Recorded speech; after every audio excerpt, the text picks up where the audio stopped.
is the 21st. Okay. So I don't know if it is going to extend or...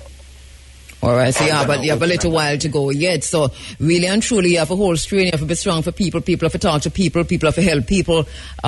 Because we know that this is not an easy thing to go through at this time. So to the people in Dover, in Anata Bay, in Enfield, in which part may I left out? Attleboro, in Epsom, please just hold strain. Take it easy, breathe, get some sunlight. We are telling them something here, went down hungry and so on, but get some sunlight.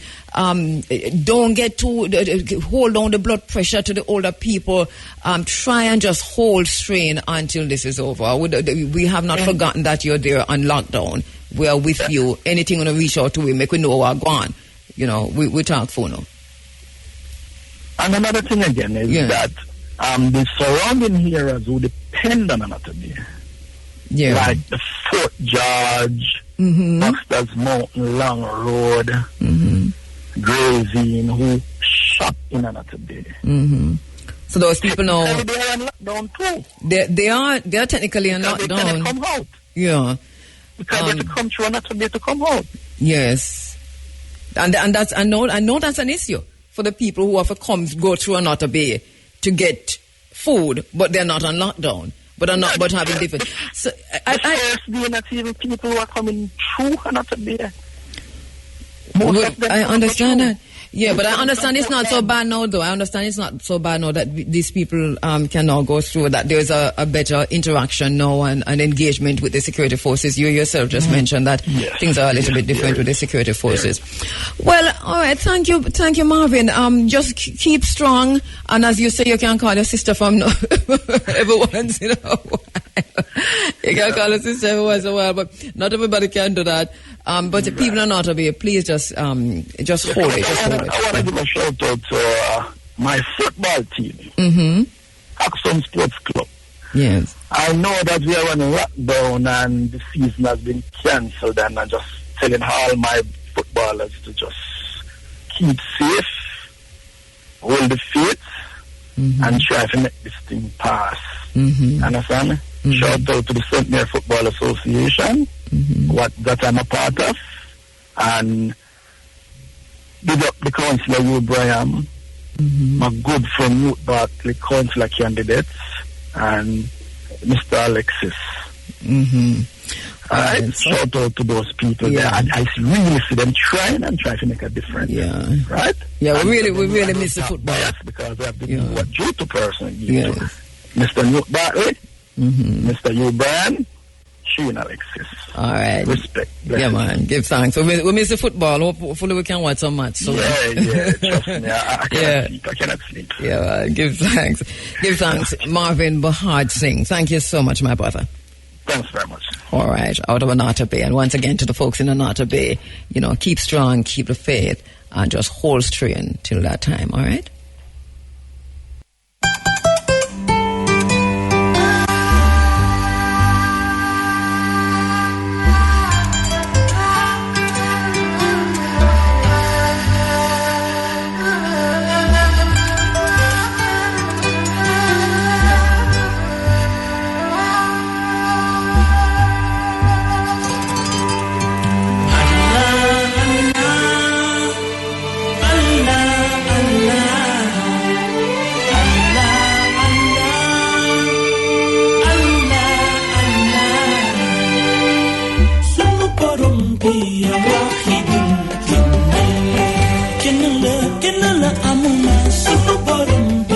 Well, I don't know if you recognized that or realized that globally church doors have been opened, and even though they're saying, according to the measurement of the church, the amount of people, one old story, well, churches and the bars and the pubs and so on are opened.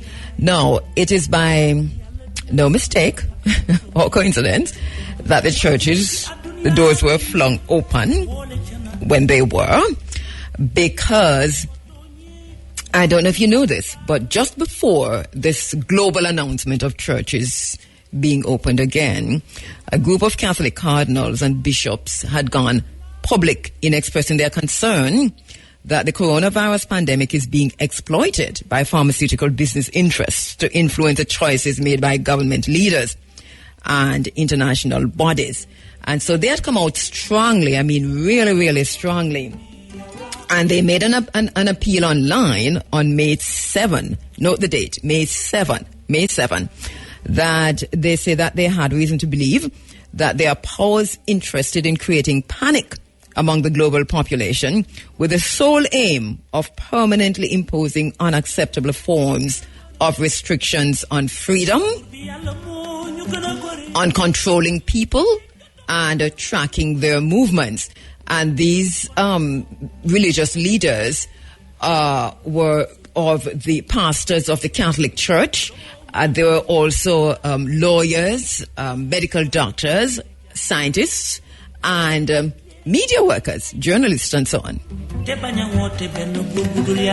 They also said that the imposition of these illiberal measures is a disturbing prelude to the realization of a world government beyond all control. So they came out strongly, I mean, came out swinging against the global one world, one government thing. They also were supported, as I said before, by journalists, by doctors, by lawyers and other professionals. And the appeal made by the religious leaders describes how, under the pretext of the pandemic, the inalienable rights of citizens had been violated and their fundamental freedoms of worship, expression and movement have been disproportionately and unjustifiably restricted. The appeal argues that public health must not and cannot become an alibi for infringing on the rights of millions of people around the world. It also notes that growing doubts are emerging about the actual contagiousness, the danger and the resistance of the virus, and that many authoritative voices from the fields of science and medicine had confirmed that media alarmism over the pandemic appears to be unjustified. That is how the church came out swinging on May 7, you know. And there's much more. I think I can probably go through a bit more. Particularly significantly, the appeal asks the scientific community to be vigilant so that cures for the coronavirus are offered for the common good. The cardinals and the bishops who wrote this, they stress that every effort must be made to ensure that the shady business interests do not influence the choices made by government leaders and international bodies. In an apparent reference to the use of the high-dose vitamin C and other natural therapies for prevention and treatment of the virus, the bishops and cardinals of the Catholic Church also said that it is unreasonable to penalize those remedies that have proved to be effective and are often inexpensive, instead giving priority to treatments that are not as good, but which guarantee pharmaceutical companies far greater profits and exacerbate public health expenditures. And it might be also a reference to Madagascar. Oh, I wanted to play that interview with the Madagascar president. Do I have it? And I don't know if I have enough time. But I really want to play that interview with the Madagascar president. Now, the religious leaders further note that the containment measures that have been adopted, including the closure of shops and businesses, have precipitated a crisis that has brought down entire economic sectors. This, they say, has serious social and political repercussions. They stated also that these forms of social engineering must be stopped. And they say the criminalization of personal and social relationships must be judged as unacceptable part of the plan of those who advocate isolating individuals in order to better manipulate and control them.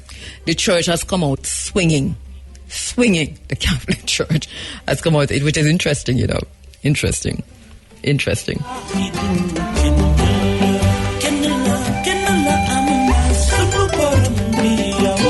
The religious leaders also say they want government leaders to ensure that forms of control over people, whether through tracking systems or any other forms of location finding, are rigorously avoided. They add that the fight against the coronavirus must not be the pretext for supporting the hidden intentions of supernatural bodies that have very strong commercial and political interest in this plan.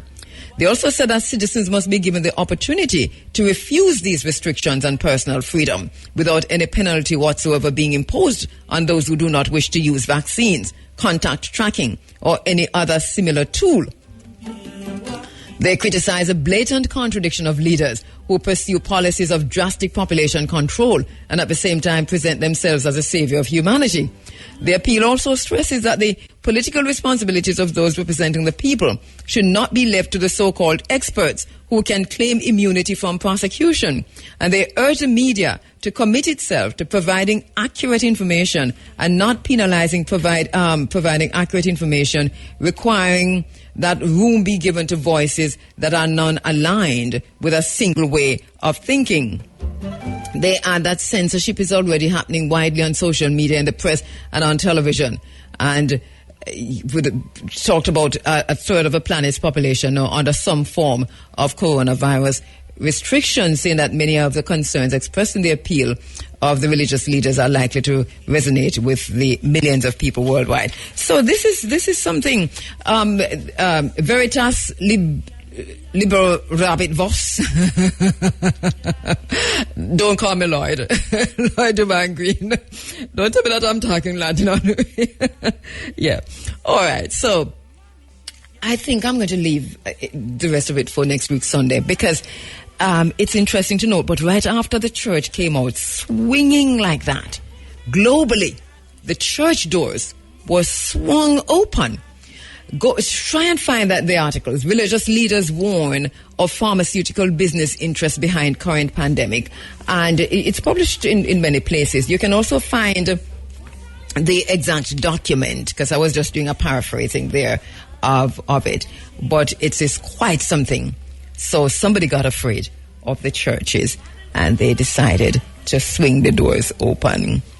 Wow. But the church is the Catholic Church, and those religious leaders, supported by the doctors and the lawyers and so on, they are saying the same thing that we've been saying.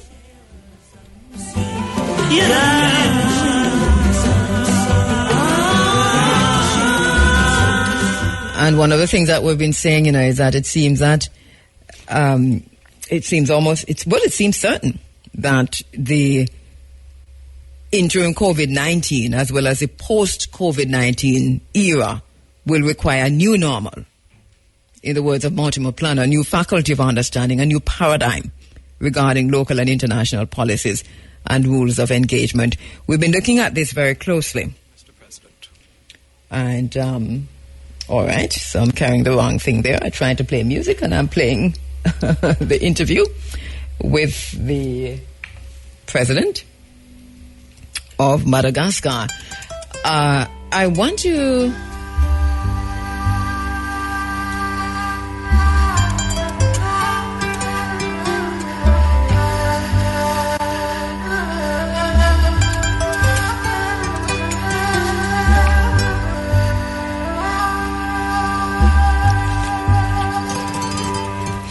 All right, so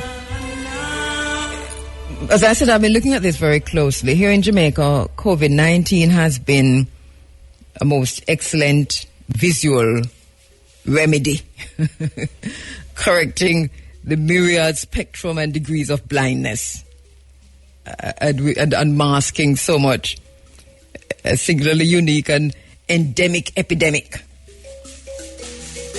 encompassing the die-hard political tribalism, the religious fanaticism, the classism, the neocolonialism, and a curriculum of African cultural exclusion.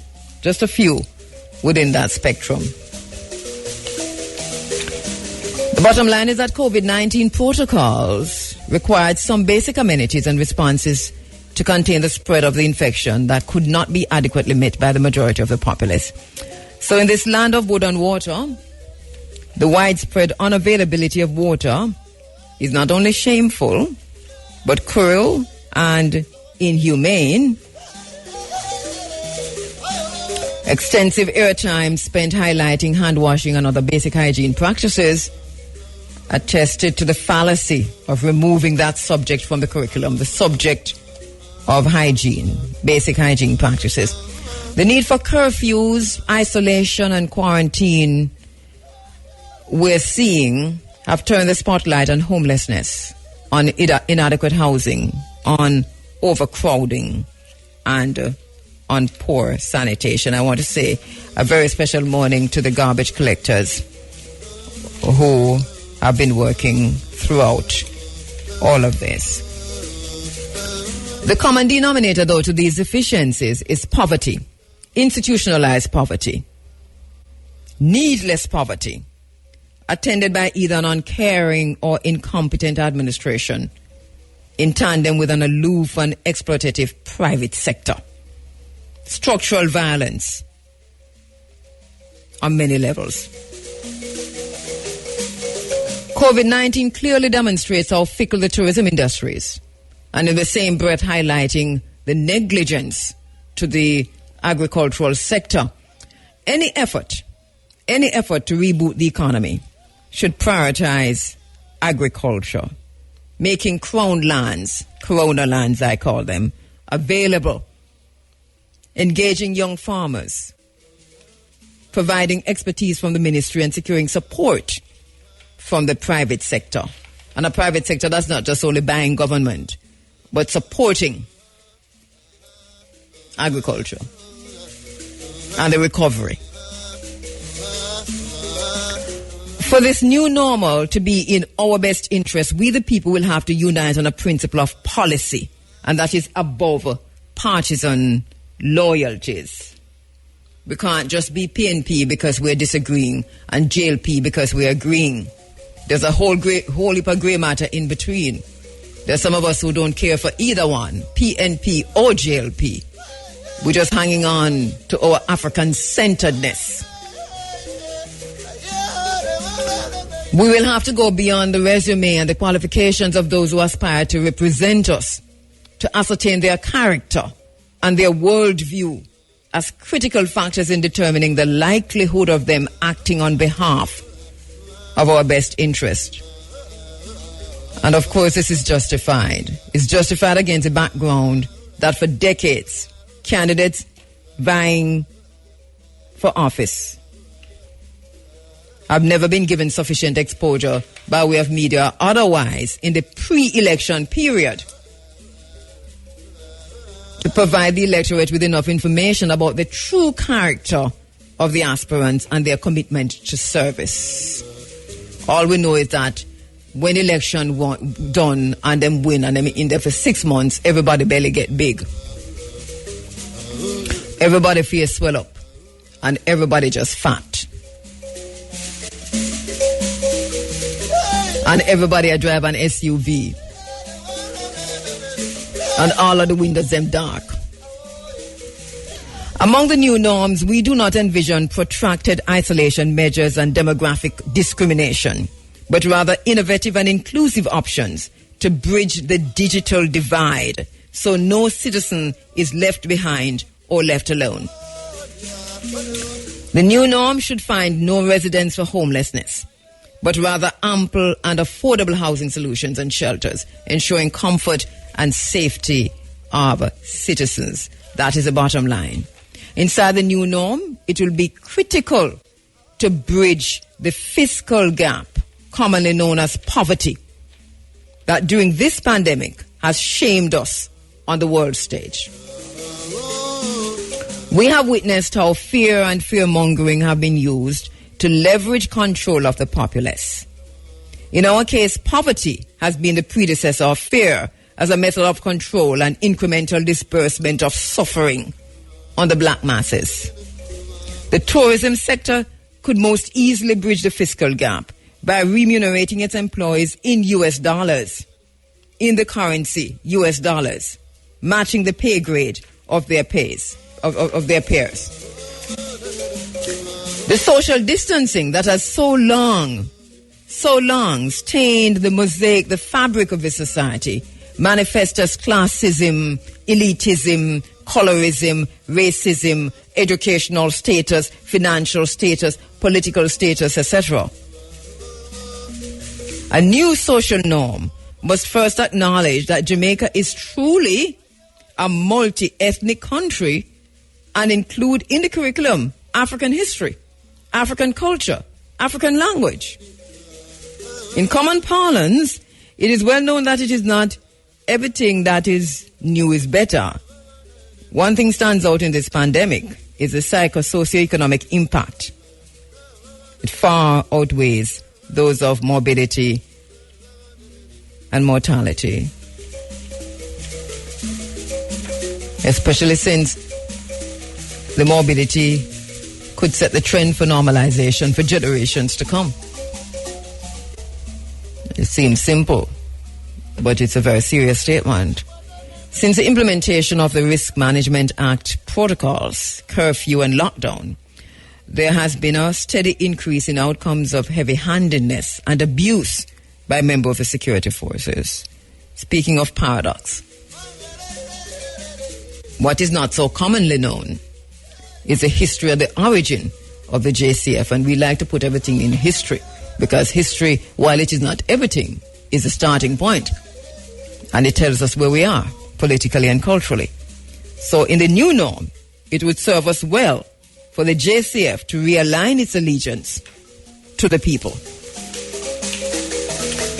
There has been a marked increase in surveillance and censorship. Censorship on air, online, on social media, with many posts being pulled down before the public gets a chance to view them.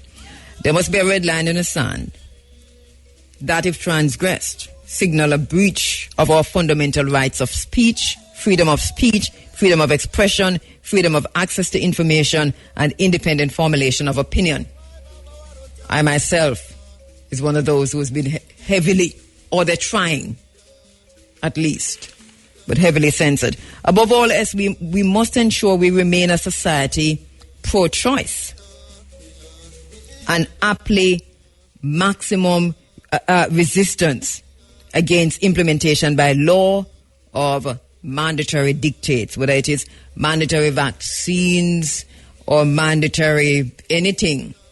But we must know so we can stand up on our own 2 feet against anything we're mandating us to do anything. Because after all, we are free beings and we're going to hold on the freedom, the promise of emancipation is not yet realized, but we're realizing it as we go along. We cannot and we must not entertain a new normal of persistent surveillance and censorship and subtle incremental tiptoeing towards dictatorship and totalitarianism under the veil and guise of measures necessary to contain, control, monitor, or prevent the resurgence of COVID-19 or emergence of any other epidemic or pandemic. While distribution of care packages, as we were talking about just now, was a good necessary gesture on the part of a state, such measures are neither sustainable or desirable. We look forward to the new normal as a period in which we, the black masses, will be given our long overdue emancipation package. Or we should take it. That includes, of course, a plot of crown land, access to water that will afford each of us as citizens to achieve economic independence, daily sustenance, and psycho-socio-economic stability, natural immunity, and health. That there is the bottom line.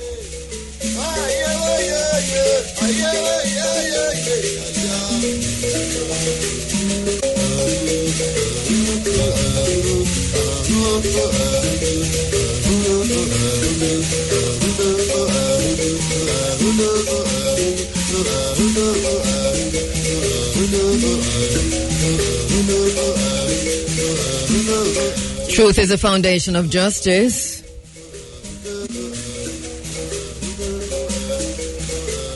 Truth is the foundation of a just society. Truth and the right to truth regarding gross human rights violations help to create conditions of peace and hopeful future. I have a right to a Pan-African opinion.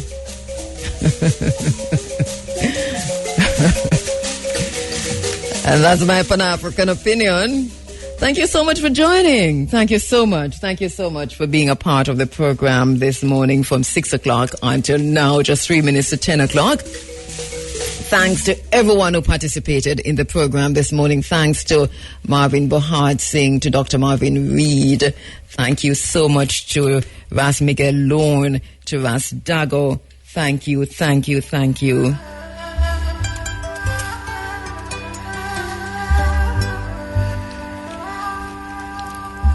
It was a pleasure keeping company with you as usual. We'll be back with you, inshallah, come next week, Sunday, with much more. Thanks also to my brother Bert Samuels, who spoke to us much earlier this morning. Thanks to you for listening on the 107.1 all the way to 107.9 on the internet at irafm.net. Thank you for making it IRFM, and in particular for choosing the Africa Forum. We know it's a choice you make every Sunday morning. We appreciate it. We do not take it for granted. My name is Kabo Ma'at Kiru. My broadcast assistant is Shamara Preston. We'll be back with you come next week, Sunday, inshallah, with much more inside of the Africa Forum. Walk good and tell them other one howdy. The Big A is up next with the Sunday Sunshine.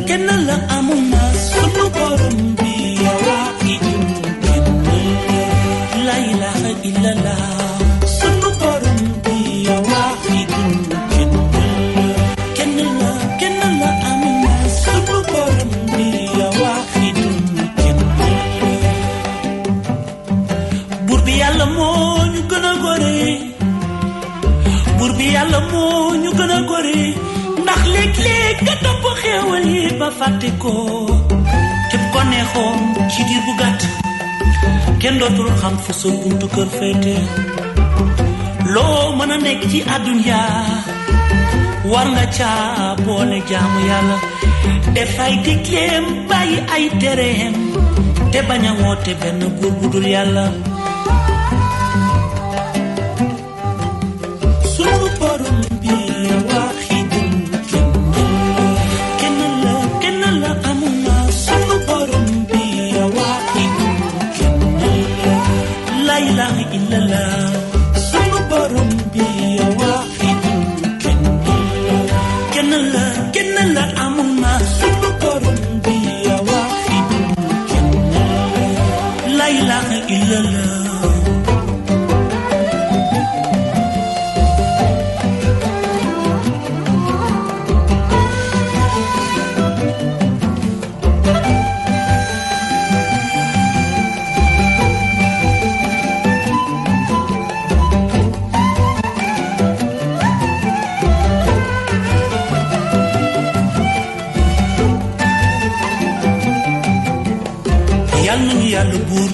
ci boppam ci barke sunu sang Seydina Muhammad sallallahu alayhi wa sallam yàlla xiir ci boppam bi jaahi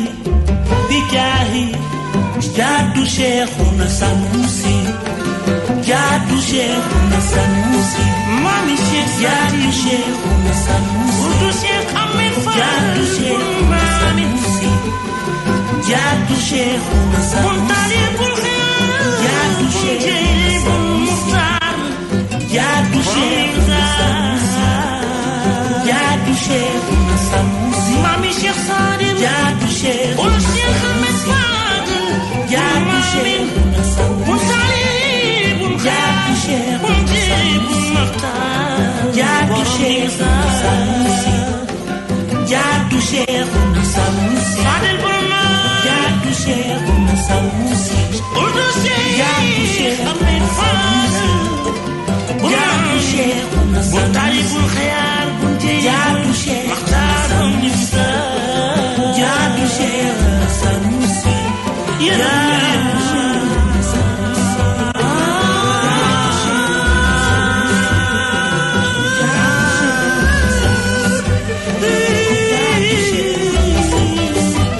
mami Cheikh Sadim jaadu Cheikh